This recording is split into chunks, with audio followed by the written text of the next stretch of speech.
Bienvenidos a Historiar. Este podcast fue creado y producido por la ASAI, Asociación Argentina de Investigadores de Historia. Un podcast sobre historia argentina, latinoamericana y mundial.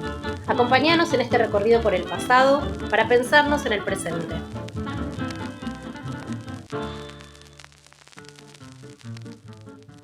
Bienvenidos y bienvenidas a un nuevo episodio de Historiar, el podcast de la Asociación Argentina de Investigadores en Historia. Mi nombre es Martín Liut, soy profesor en la Universidad Nacional de Quilmes, en la Escuela de Artes y en la Facultad de Filosofía y Letras de la UBA. Soy docente e investigador y doy clases en Historia de la Música. El episodio de hoy especial de Historiar es justamente música e historia. Y para ello nos acompaña Esteban Buch, me parece que es la persona ideal para hablar de estos temas. Esteban nació en Buenos Aires en 1963, hace mucho tiempo que vive en París, es profesor en la Escuela de Altos Estudios en Ciencias Sociales. Su currículum es muy extenso, me limito a mencionar algunos de los libros que son muy claros respecto a por qué nos convocan aquí, ¿no? O Juremos es el libro La historia del himno nacional argentino, la historia política de la novena sinfonía de Beethoven, de Bomar Sofer, ópera, perversión y dictadura, música, dictadura y resistencia. Y el último libro se llama Playlist, música y sexualidad, que me parece que por ahí podríamos empezar, porque es un libro que representa un desafío para un librero. ¿En qué batea lo ponen? Es un libro sobre música, es un libro sobre sexualidad, es un libro de historia, es un libro de sociología, es todo eso a la vez. Por ahí Esteban puede contarnos, reponiendo de qué se trata el libro, empezar a pensar, sobre todo teniendo en cuenta que estamos en este podcast sobre historia, en qué medida hay un componente de trabajo de un historiador, un musicólogo, un ensayista, etc. Hola, buen día a todos y todas. Un gusto estar conversando, Martín, con vos sobre estos temas. ¿Qué clase de historia es la de Playlist? Es una buena pregunta para mí, porque en libros anteriores para mí era muy claro que estaba haciendo un trabajo de historiador, de la música, por cierto, pero de historiador primero, y donde historiador de la música define un objeto y no tanto una subdisciplina. La historia de la música es, digamos, un subgénero de los estudios musicales, la musicología, que tiene su propia historia, que más bien fue una historia interna, internalista, y que desde hace algún tiempo, por suerte iba a decir, ha sido un poco desplazada o recontextualizada por una apertura a la historia de la música, donde la música es el objeto. Y con esto quiero decir que los temas que tienen que ver con la música son parte, obvio, pero no tan obvio por lo visto, de los múltiples objetos que los historiadores, historiadoras en general, pueden tomar. Eso para hablar de mis libros anteriores era bastante claro en mi cabeza. Con este playlist la cuestión de la historia se plantea de modo un poco distinto, porque el punto de partida de este libro último no es tanto un pasado de las prácticas, sino un presente de las prácticas. Las prácticas quiere decir las prácticas musicales en cuanto trabajan en cierto modo la sexualidad, y las prácticas sexuales en cuanto la música forma parte de los elementos que pueden intervenir en eso. Así que el punto de partida principal, en cierto modo, es cómo son esas prácticas hoy. De allí una dimensión sociológica en el libro bastante importante, sobre todo al comienzo. Pero es cierto que tanto por la lógica interna del tema como por mi propia manera de trabajar, rápidamente aparecen en el libro cuestiones que son históricas en el sentido de que tienen que ver con el pasado. Con un pasado además de temporalidades múltiples. Por ejemplo, hay un capítulo que no aparece al comienzo, sino que está puesto de modo estratégico en el centro del libro. De los 16 capítulos del libro, el que menciono ahora es el número 8, que se llama Triángulo en Pompeya, y que, como el nombre lo indica, habla de la antigüedad romana, no de Pompeya, el barrio, por cierto. Sí. Así que ahí hay un trabajo de historia, ¿no? Al interesarse sobre no tanto las prácticas musicales de aquella época, porque de eso se sabe relativamente poco, sino la iconografía en tanto refleja la articulación entre música y sexo en el imaginario de los romanos de Pompeya del primer siglo de nuestra era. Yo diría que ese capítulo es estratégico en el libro por dos razones. Primero, porque habla del momento más antiguo en mi relato, que incluye además una parte que tiene que ver con Grecia antigua y no solamente con Roma. Pero además de esa cuestión cronológica, porque es allí donde el guiño a la historia de la sexualidad de Michel Foucault es más directo, puesto que, como ya sabemos, de los 5 volúmenes de la historia de la sexualidad de Foucault, hay 4 que están dedicados a la antigüedad. O sea que ir a ver cómo era esta cuestión de música y sexualidad en ese momento romano implica dialogar en cierto modo con Foucault y además con citas explícitas, ¿no? Y la idea de una historia de la sexualidad en Foucault es en sí una construcción textual e intelectual que él hizo con un diálogo complejo con los historiadores de la antigüedad romana en particular. Foucault siempre fue identificado como un filósofo, pero un filósofo que hace historia, pero un historiador que hace filosofía. Y bueno, eso es algo que ahora parece, digamos, estamos acostumbrados a que Foucault sea uno de nuestras figuras tutelares, ¿no? En estudios culturales y en estudios sobre las artes, pero el desafío disciplinar que eso supuso cuando él hizo esos textos en los años 70, era considerable, porque no hacía un trabajo como los historiadores lo pensaban. Esto, bueno, si vuelvo hacia mi trabajo, es una especie de referencia. Sí, tengo un punto ahí, pues lo interesante es que tu trabajo, en ese capítulo, vos vas a hablar de la historia de la música y la sexualidad, o sea, de lo que suena, para reponer lo que suena, la fuente es una fuente visual. A su vez, estaría bueno explicar cómo fue el desafío metodológico. Pues, obviamente sobre la música de esa época no hay nada, porque no hay registros escritos de partituras que no existían tampoco en esa época, o por lo menos no llegaron hasta hoy, ¿no? Así es, las prácticas musicales, la música de la antigüedad es altamente especulativa. Hay gente que hace hoy en día recreaciones que son muy serias. Hay una arqueología musical de la antigüedad que produce cosas sorprendentes. Por cierto, no hay partituras, pero bueno, se hacen extrapolaciones a partir de los instrumentos. Que sí están, claro, efectivamente. Claro, los instrumentos se pueden reconstruir o hacer un símil. Claro, y a partir de ahí se deducen escalas, por ejemplo, en la imagen que yo comento, hay un instrumento de viento, una tibia de 2 tubos, y bueno, ya trabajar con la organología, con el instrumento, se puede deducir, por ejemplo, que probablemente había 2 sonidos que sonaban juntos. Parece obvio, pero no lo es. Y así sucesivamente. Así que es un trabajo muy específico esto de reconstruir. Pero yo, en el caso de las imágenes que comento, efectivamente es una problemática iconográfica de imágenes, y que tiene que ver no con la historia de esta arqueología musical de la que hablaba, sino con cómo la historia del arte, pensada como una antropología histórica del arte, que es algo que en la escuela donde trabajo hay colegas muy interesantes que hacen ese tipo de análisis.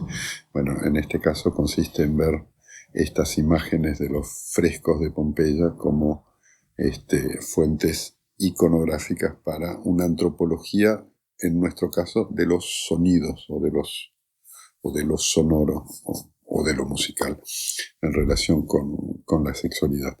O sea que el campo que este capítulo abre es bastante complejo y en cierto modo inestable, puesto que hay bastante pocos trabajos previos, ¿no? Salvo los trabajos de un especialista que además estuvo en diálogo conmigo, Alexandre Robert, que fue muy interesante para esta parte en particular. Vuelvo al punto ahí que dijiste que ese capítulo está en el centro. Por lo pronto queda claro, habría que aclarar a los que están escuchando que esta historia no es una historia de la música y la sexualidad, sino que el problema es música y sexualidad, y resolviste no hacer una cuestión ni cronológica ni histórica, sino justamente cada capítulo. De hecho, vos mismo proponés al lector que se puede leer en orden distinto.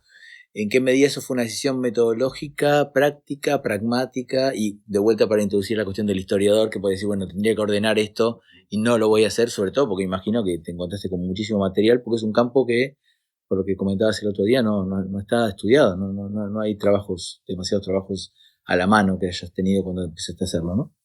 Sí, está relativamente poco estudiado, ¿no? Hay trabajos en ciertos temas, por cierto, algunos apasionantes, así que no es que quiera reivindicar que estoy inventando un campo, sería muy pretencioso e inexacto, pero bueno. Volviendo a tu pregunta, sí, el libro tiene esta estructura en 16 capítulos, además con la invitación a leerlos en el orden que el lector o la lectora deseen, en parte para facilitar lecturas no cronológicas, ¿no?, de toda esta problemática. Y eso es una propuesta formal, incluso literaria, pero también es una propuesta metodológica para mostrar por esta estructura de capítulos que no hay la pretensión de hacer una cronología completa y suponer que las cosas van engendrándose unas a otras, ¿no? Aún así, hay como un núcleo histórico en el conjunto que tiene que ver con, digamos, lo que va de la escritura del Capital de Marx en los años 1860 a un siglo más tarde, en la década del 50 y de los años 60, la aparición de una industria cultural de productos erotizados musicales para digamos, un público amplio, por así decirlo. Yo diría que la mayoría de las cosas que me interesan en el libro están, en cierto modo, forman parte de esas décadas, ¿no? Y eso es un dato de un tipo de historia cultural que creo que es la raíz de la mayoría de las concepciones que tenemos hoy de cómo pensar los estudios culturales, que tiene que ver con, bueno, la figura de Adorno en particular, la escuela de Frankfurt y la idea de que el capitalismo produce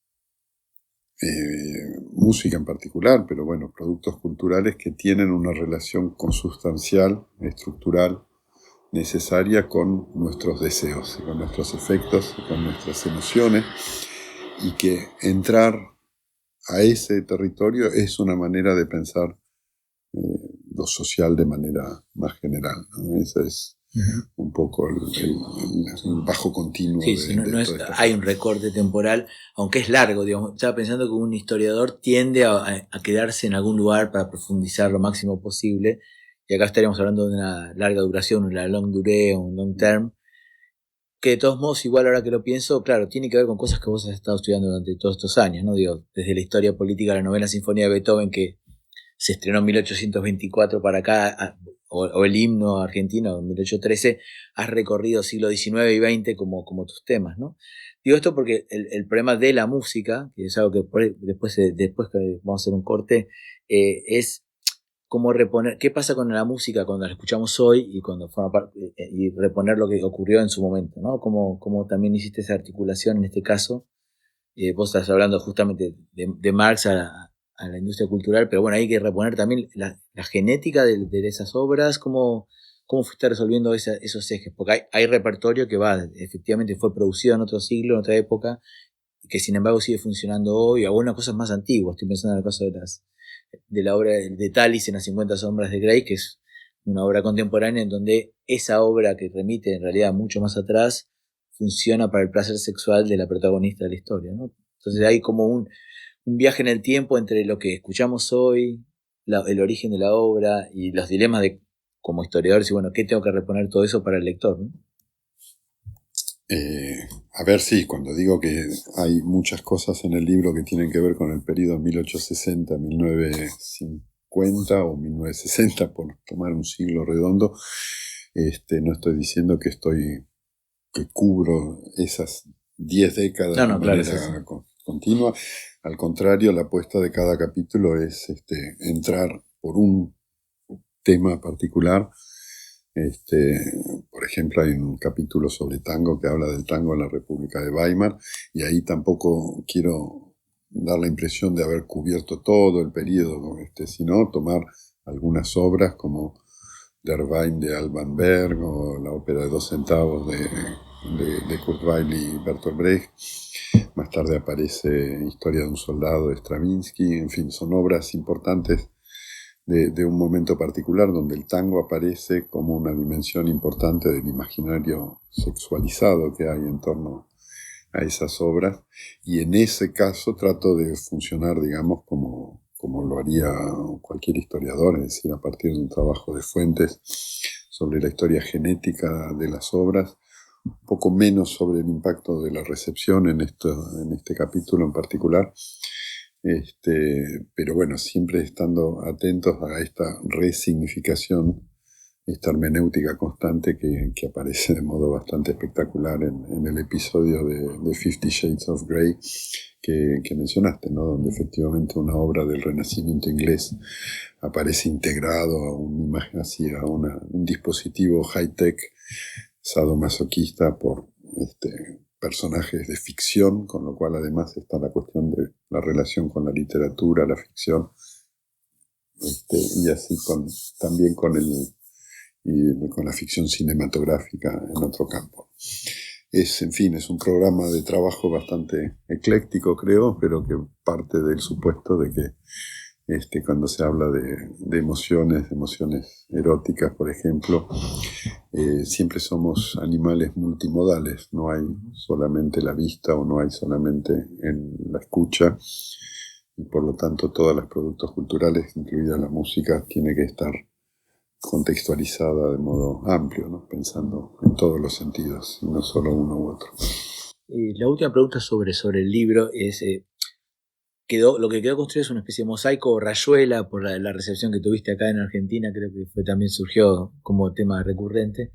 En la mesa de trabajo me imagino que habrás tenido mucho material y tuviste que elegir o optar por dejar estos 16 capítulos. ¿Cómo fue ese momento de elección y qué criterios usaste? Algunos creo que lo comentaste la otra vez, que tiene que ver también con algún grado de proximidad, o hay repertorios o géneros musicales con los que te sentías más distante, que había que reponer demasiado y preferiste dejarlos afuera. ¿Cómo fue ese momento de la mesa de edición y qué quedó afuera, por ejemplo, si querés contar? Tengo la sensación de que muchas cosas quedaron afuera porque el campo es ilimitado, ¿no? Incluso sí. Uno puede imaginar así otros capítulos sobre prácticamente cualquier momento de la historia de la música. Por ejemplo, una de las cosas que hubiera podido hacer, que un poco me arrepiento de no haber hecho, es un trabajo sobre el Renacimiento, sobre los madrigales. El madrigal es un género ideal, amoroso, increíble. Y en fin, podría multiplicar. Y después acá, efectivamente, en Buenos Aires me han preguntado si el reggaetón, por ejemplo, no hubiera podido tener un lugar, o la cumbia, a lo cual en general he tratado de decir que claro que lo hubiera tenido, pero que yo no me sentía suficientemente capacitado para hacer ese trabajo. Así que después hubo otras cosas que quedaron afuera por otras razones. Por ejemplo, fue una decisión fundamental dejar afuera lo autobiográfico en este trabajo, cosa que no había hecho en mi libro anterior, Música, Dictadura, Resistencia. Y eso no era solamente una cuestión de pudor, digamos, de que bueno, no tenía demasiadas ganas, sí, por razones privadas, de hablar de una historia personal, pero también porque pensaba que hay temas que hay que trabajarlos colectivamente, como por ejemplo la cuestión de la sexualidad en el rock argentino de los últimos varias décadas. Espero con mucho interés trabajos como ese, o sobre otros géneros de música popular, o bueno, hay tantas cosas para hacer, que hacer una lista de lo que no está sería rápidamente un ejercicio peligroso por lo que por lo mucho que falta, ¿no? Aún así creo que el panorama que propone el libro es relativamente rico, en fin, espero que lo sea, porque me daba la impresión de que multiplicar los puntos de vista era esencial para el proyecto en régimen de rayuela, como dijiste, ¿sí?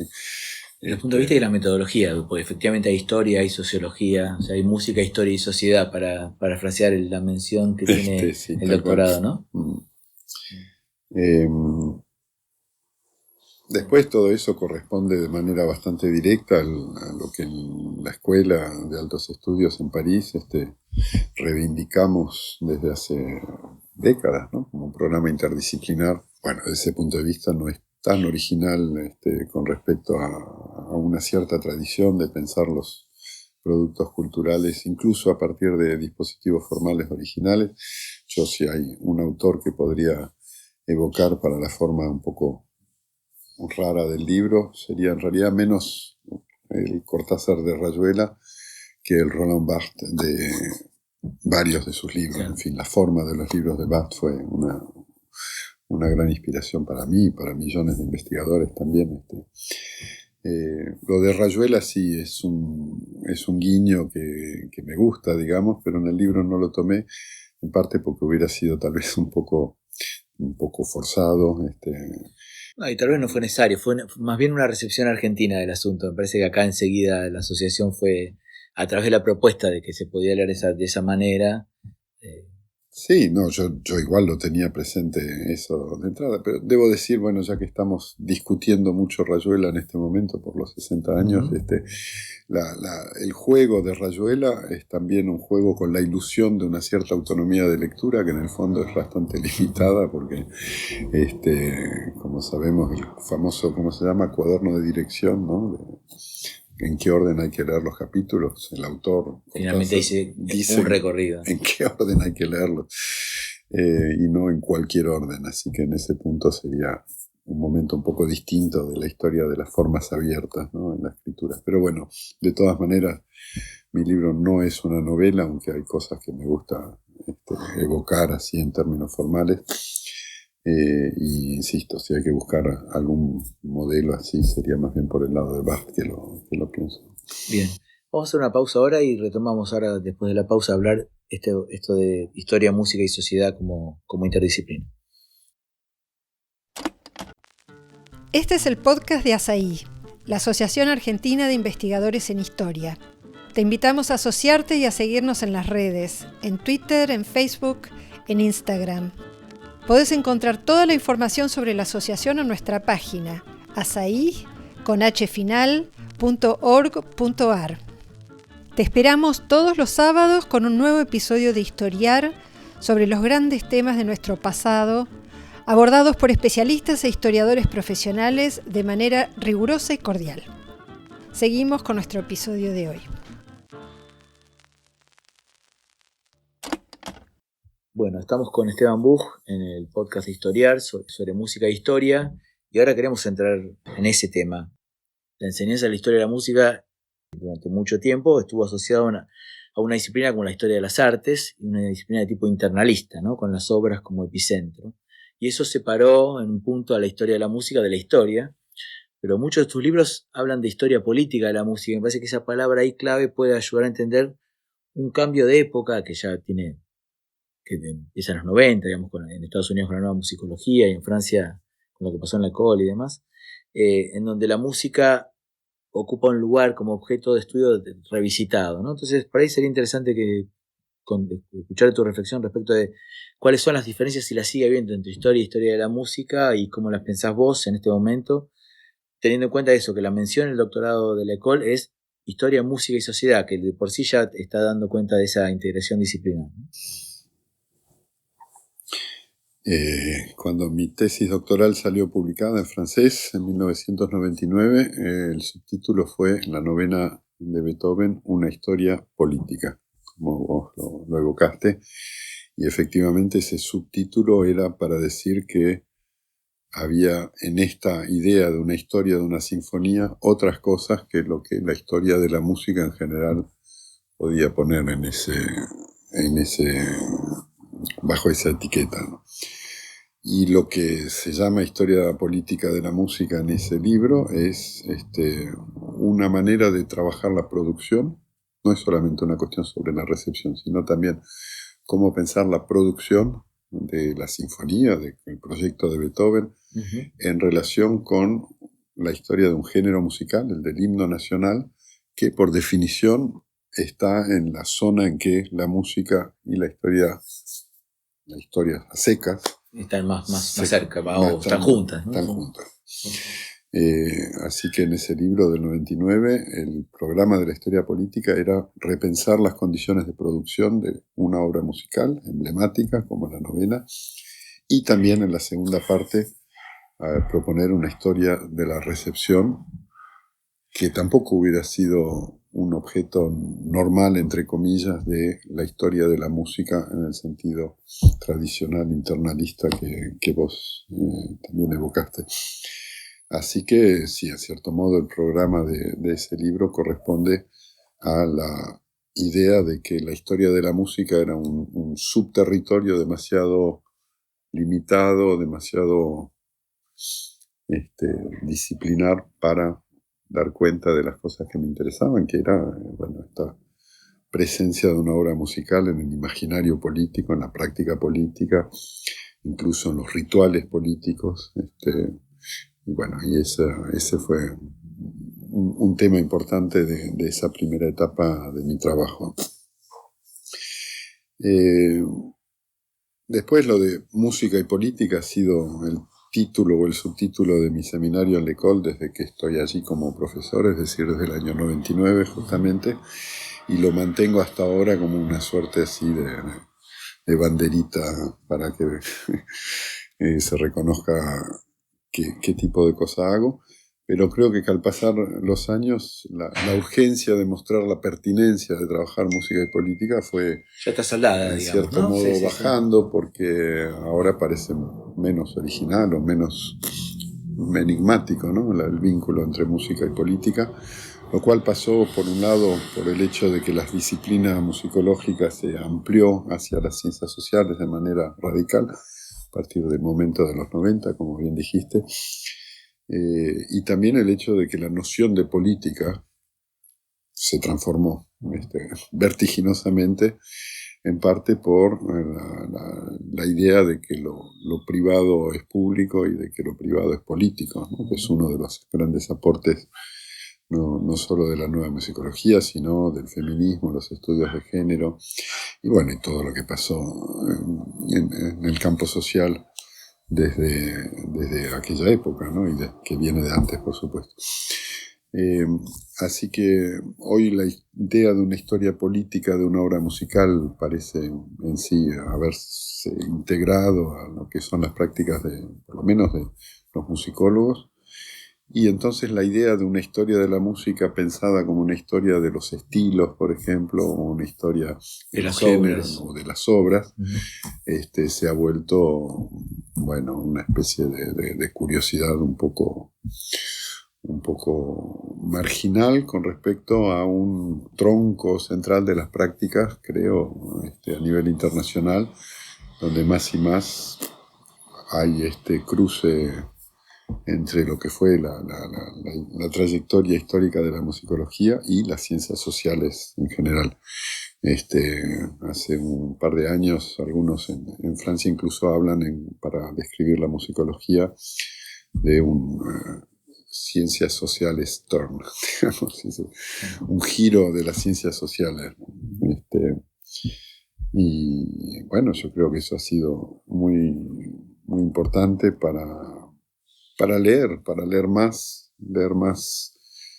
sociología, filosofía, y para escuchar de otro modo las obras musicales mismas, ¿no? Yo creo que la manera en que escuchamos, digo nosotros, así a nivel de la comunidad de investigadores, ha también ido cambiando con el tiempo.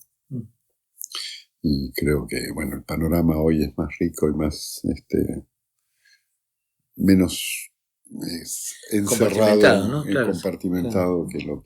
que lo que era cuando... ¿En qué medida, bueno, vos hablas siempre de L'École como un ágora intelectual, la verdad que es impresionante el encuentro, se produce ese encuentro donde se pueden discutir con cada uno a su vez tiene una biblioteca en la que ha trabajado con profundidad, ¿no? Pero en un punto lo que vos hiciste fue, creo yo, ampliar la rama de preguntas que se le hace a la música y porque había muchas preguntas sin responder, justamente. Tengo la sensación a veces que del campo de la historia, por ejemplo la sociología, les llevó más tiempo darse el permiso para preguntarse sobre lo musical específicamente. Yo no sé si había el efecto que produjo cierto hermetismo del análisis musical los dejó afuera. No sé si eso ha cambiado, por lo menos en el caso de L'École o según tus experiencias, ¿no? Lo que se habla últimamente con mucha insistencia no es tanto la cuestión de la música, sino la cuestión del sonido, ¿no? Es verdad, claro. Los estudios sonoros. Los estudios sonoros, sí, ese es como el tema en torno al cual gira la posibilidad de que historiadores, sociólogos, antropólogos le entren a fenómenos que antes eran un poco territorio musicológico. De hecho, si nos ponemos a mirar la historia de los estudios sonoros, en general vinieron las propuestas más importantes de gente que no eran musicólogos, claro, sino que estaban en departamentos de comunicación. Uh-huh. Jonathan Stern, por ejemplo, claro, por mencionar una figura, es alguien que no viene de la musicología. Y eso es un registro en el cual finalmente se produce algo obvio, que es que todos los investigadores colectivamente pueden reconocer el interés de trabajar con fuentes sonoras en cualquier tema. ¿No? Uh-huh. Es difícil pensar, incluso hasta los historiadores de lo visual, claro, pueden entender el interés de trabajar con sonido, ¿no? Sí, en ese sentido me está acordando un libro que no mencioné antes, pero que casi resulta programático, el que hiciste con Ezequiel Adamowski, sobre la marchita, el escudo y el bombo, el peronista, que justamente fue un libro en el que cada uno escribió un capítulo. Vos escribiste sobre la historia de la marcha peronista, pero Ezequiel escribió sobre la historia cultural del bombo como un emblema sonoro del peronismo, ¿no? Efectivamente, y además ya que estamos mencionando ese trabajo, sí, Ezequiel vino a invitarme a hacer ese trabajo a partir de su interés por lo que yo ya había escrito sobre la marcha. Pero yo hasta ahí pensaba la marcha como una obra musical, no como una obra de práctica sonora. Claro. Y fue el encuentro con Ezequiel y su trabajo sobre el bombo, que me parece espectacular, que me hizo pensar la marchita como un fenómeno de tecnologías sonoras del peronismo, antes o además de ser... una canción, sí, además de una canción, sí, con sus acordes y su melodía, claro. Sí. Así que sí, eso es un ejemplo reciente de cómo los estudios sonoros van infiltrando, digamos, el campo de la historia, o pueden hacerlo. Y yo ahora digo, bueno, el paso de la integración de los estudios sonoros al protocolo de investigación en historia o en sociología o en antropología es absolutamente indispensable y creo que es muy interesante. Después creo que no hay que encerrarse tampoco en la idea de que lo sonoro tiene una autonomía como tal. Ya sabemos que no lo tiene, es lo que decíamos en la primera parte de la charla. Por eso lo visual, lo sonoro, tal vez otros sentidos tienen que tener un lugar. La historia de lo sensorial, cuestiones que tienen que ver con la percepción en general o con la relación entre percepción e interpretación, ¿no? Como una especie de antropología hermenéutica. Todo eso termina convergiendo. Y eso es otro aspecto de mi último libro, Playlist, que está un poco en el programa, ¿no? Metodológico de lo que traté de hacer. Sí. Lo cual no hace más que ampliar las fuentes disponibles. En el caso de un historiador es abrir su abanico de recursos para comprender la historia o lo que se quiera estudiar, ¿no? Sí, desde ya. Además, cuanto más material hay en Internet, más se facilita en principio la cantidad de cosas que tenemos a disposición. En otras palabras, va disminuyendo la paleta de excusas para decir, no, yo no sé de música, por ejemplo, claro, o yo no sé cómo analizar una iconografía, en fin. Yo creo, retomar un hilo que quedó medio pendiente de hace un ratito, que la música es algo demasiado serio para dejárselo a los musicólogos. Y que inversamente, cuando la gente dice yo no sé leer partituras, por ejemplo, gente muy escrupulosa que explica eso, yo digo sí, ok, pero no es tan indispensable, porque la musicología impuso un cierto tipo de descripciones de las obras musicales muy basadas en partituras que excluían lectores que no supieran leer música para reconocer por qué estaban ahí los cachitos de partitura en los libros, y también los inhibió tal vez de escribir las obras. Esa es una discusión un poco especializada, pero en musicología a menudo se ha hecho una distinción normativa entre el análisis musical, que sería lo que hacen los musicólogos serios o los analistas musicales serios, y la descripción de obras musicales, que sería lo que harían los chantas, digamos. Y yo estoy en contra de esa distinción entre análisis y descripción. Yo creo que el programa de cualquier investigador tiene que ser describir sus objetos, y que por lo tanto, si trabajamos sobre música, hay que saber describir las obras musicales y en ahora fenómenos sonoros que no sean reconocidos como musicales. Pero claro, ¿cuál es el vocabulario y las técnicas para hacer eso? Descripción de una obra musical tiene que incluir la caja de herramientas del análisis musical, y también ampliarla a cosas que no tienen que ver con la escritura, empezando por describir fenómenos de escucha, ¿no? Que es una forma temporal sonora. ¿Cómo la describo? Y ahí estamos en un campo abierto, porque no sé qué opinas vos, Martín, pero me parece que hacemos cada uno nuestro modo, ¿no? Hay una especie de bricolage, por tomar un término famoso, ahí, mira, que hay que... Me permite retomar con el libro de música Dictadura y Resistencia, un dato que por ahí para nosotros es evidente, pero hay que reponer, que es que efectivamente la música, por ejemplo, para orquesta o la música sinfónica, es una música que, digamos, uno la pensaría se pensó como algo autónomo. Entonces, cuando uno piensa en música política, piensa en la canción de protesta como lo más evidente, pero como hay música, en la música instrumental también hay discurso, hay ideología, hay discursos políticos. Y a su vez la partitura en esos rituales no está presente. Nadie va a un concierto con una partitura. Hay que recordar esto, nunca ocurrió eso. O sea, la partitura es un insumo para la producción de la obra. El analista lo que pasa es que le dio una relevancia, una hipertrofia del análisis musical, cuando la situación ritual del concierto no tiene nada que ver con eso. Centenares y miles de personas han ido a escuchar música, han tenido experiencias estéticas, han escrito sobre eso, como bien has repuesto vos en varios de tus libros, pienso en el caso de Schoenberg, o en la recepción de la Novena Sinfonía.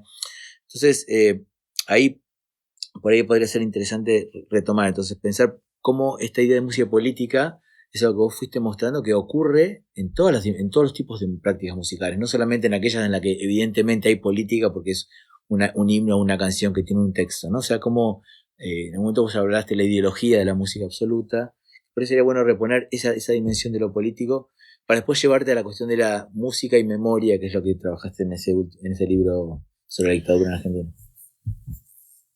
Lo de que la música absoluta es una idea es el título de un libro de Karl Dalhaus, que en su momento fue muy importante para mí, y que muestra cómo la idea efectivamente que hay una música que tiene una autonomía radical con respecto a las prácticas políticas se fue construyendo en los siglos XVIII y XIX, y eso sigue operando hasta el día de hoy. En el campo de la música clásica, por lo menos, la idea de que los conciertos ocurren en un espacio utópico que debe ser preservado como tal. Como un oasis. Como un oasis o como una isla.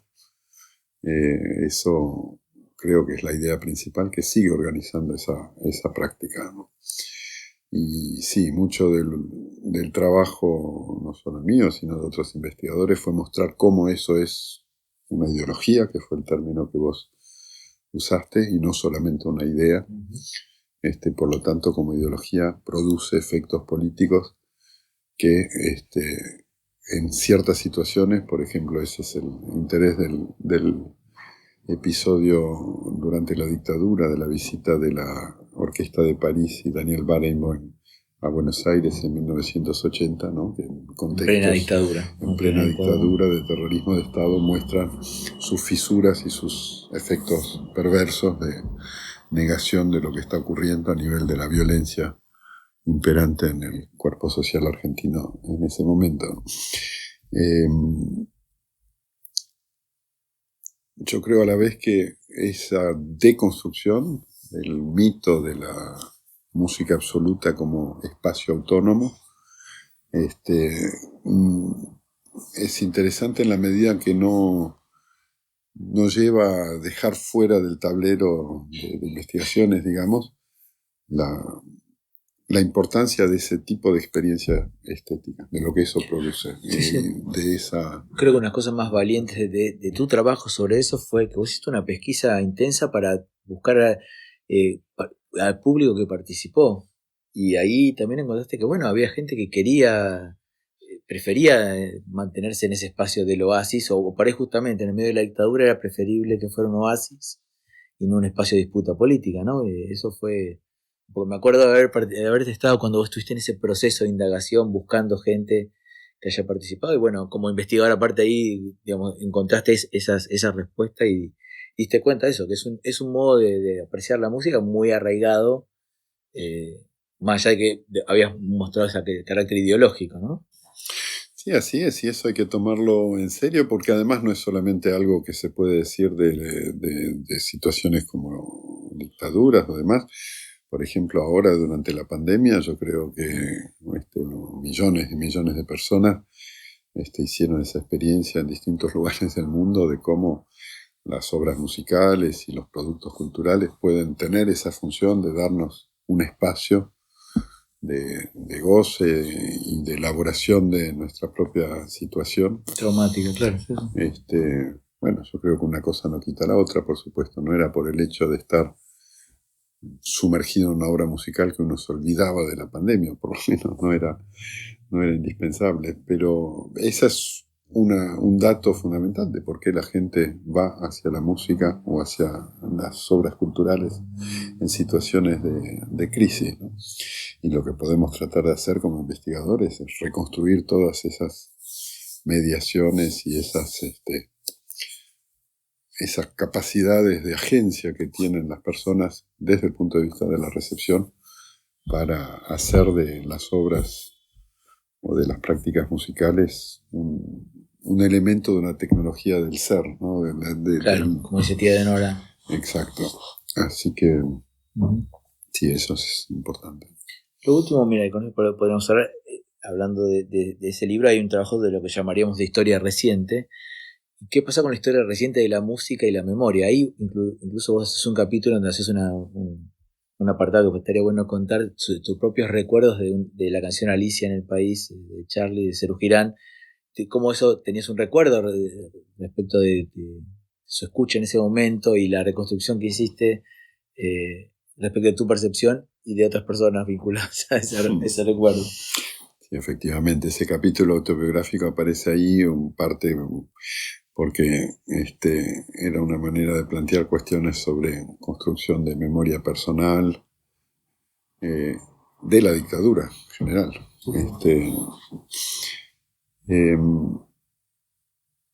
De todas maneras, la cuestión de la memoria me interesa a diferentes niveles. Uno es este trabajo así de la memoria personal que va cambiando a lo largo de la vida, que en el tema música y sexualidad es muy importante. Es impresionante la fuerza que tienen los primeros recuerdos de canciones, por ejemplo, en una historia de amor, y toda esa idea de que las canciones son la banda sonora de nuestros afectos.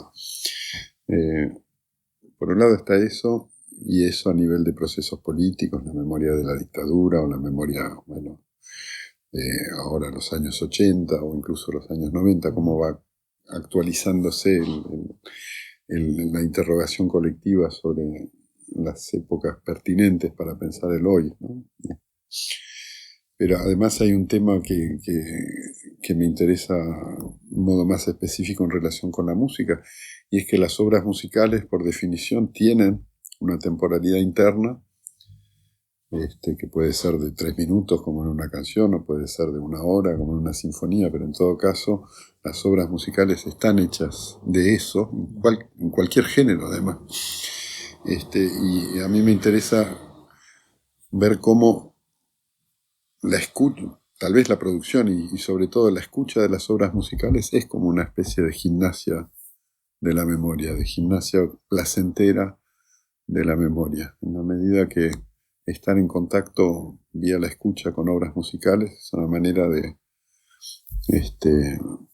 pensar las temporalidades de nuestras emociones y la memoria de esas emociones. Por eso me gusta la idea de una gimnasia o incluso de una gimnasia lúdica. Son prácticas voluntarias, vamos a escuchar música en general porque nos da placer. Y una de las razones por las cuales nos da placer, creo, es porque nos pone en este juego de pensar y de vivir y de actualizar vivencias en relación con la memoria y muchos procesos formales, musicales que se dan descritos en términos técnicos. De memoria, claro. Son eso, la forma sonata, por ejemplo, de la cual los musicólogos han dicho tantas y tantas cosas, entre otras maneras de describirlo, y es el retorno de lo que vuelve en la reexposición luego de haber sido trabajado. Una historia de conflictos. Exacto, trabajado hasta volverse casi irreconocible. Bueno, eso es como una especie de casi de prototipo de un proceso de memoria, ¿no? Que se aplique al campo personal de las relaciones afectivas o al campo de la historia colectiva. Así que por eso creo que hay un tema ahí que queda abierto sobre por qué la música puede ser interesante para pensar la historia de manera general y la historia de la memoria. Bueno, muchísimas gracias por tu tiempo, Esteban, por tu participación en este episodio de Historiar. Gracias a vos, Martín. A los oyentes los esperamos la semana próxima con un nuevo episodio de Historiar, el podcast de la Asociación Argentina de Investigadores en Historia. Gracias.